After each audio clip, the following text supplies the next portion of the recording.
Alert forecast with meteorologist Kyle Keel. I hope you all are having a wonderful Independence Day. If you got out and ran the firecracker run or went out to any of the parades, I know some of the parades are ongoing right now.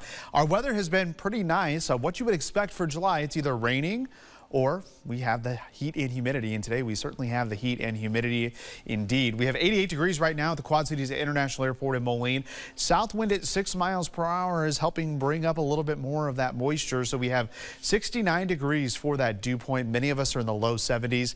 That's giving us a feels like temperature of 92 degrees. So yeah, it's a hot one out there. We're already at 90 degrees for the actual air temperature in Macomb. 83 a little cooler to the east in Princeton, 82 in Savannah and Galena, sitting at 85 in Davenport as well as Iowa City.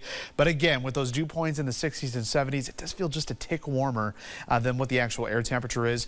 Look at that, 97 that feels like in Macomb. So many of us are going to feel close to 100 degrees here today. So as you're celebrating the 4th of July, you want to make sure you're staying plenty hydrated with plenty of water here as you head into the afternoon. So here's a look at your forecast highs today. We're talking some low to mid 90s. We'll go 96 here in the Quad Cities, but you see this orange between Quad Cities and Clinton. One of our models is indicating that we're going to see a pop-up storm, so that could cool the temperature just a bit. Anywhere we see one or two scattered storms set up, but they're going to be very few and far between.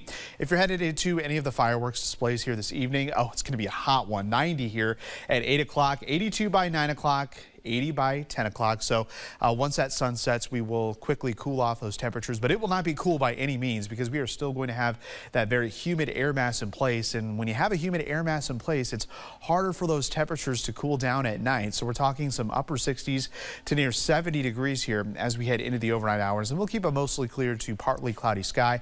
Then into tomorrow, we have the chance for a few scattered storms. Notice these temperatures are all over the place here.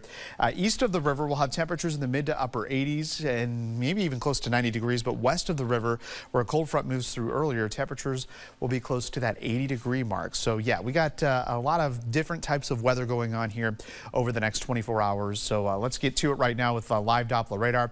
We have dry conditions here, eastern Iowa, western Illinois. Not a cloud to be found, but we will see a few more clouds develop this afternoon. So we'll have an air mass thunderstorm or two develop here in eastern Iowa and western Illinois, but it's this cold front that we're tracking to the west that will be the focal point for showers and storms. We already see those developing here in southern Minnesota into South Dakota, as well as northwestern Iowa and eastern Nebraska. So the severe weather threat today is going to be in those locations. In fact, we have a level 3 risk closer to that low pressure in portions of Nebraska and Kansas. Tomorrow, that's going to slide off to the east, and that will put us in the zone for some severe weather, potential severe weather. Scattered severe storms are possible here, mainly from the Quad Cities points to the east. That's where we have a level 2 risk of severe weather in place. So we have hoisted a first alert day. This will go from noon until 9 o'clock Wednesday. Timing could be in flux a little bit. We're looking at damaging winds and hail to be the main threats. Not looking at much of a tornado threat tomorrow, which is obviously some good news. So taking you through today, I'm going to stop exact track at 2 o'clock. There's that one thunderstorm popping up there in Scott and Rock Island County. So it'll be about those areas where we will see that potential for a couple of showers or storms to pop up. Otherwise, a mostly clear sky through the overnight. Real quickly, we'll take you here into Wednesday. We'll see increasing clouds as that front kind of approaches the river and moves off to the east during the afternoon hours. So it's going to be near and ahead of that front that we'll just see a scattering of storms develop. And again, some of these could be strong to severe. So something that we're going to continue to watch. Certainly nothing that's going to be terribly widespread. Behind that front, it will be cooler. Highs near 80 on Thursday, Friday, and Saturday, with a chance for storms moving in on the weekend. Just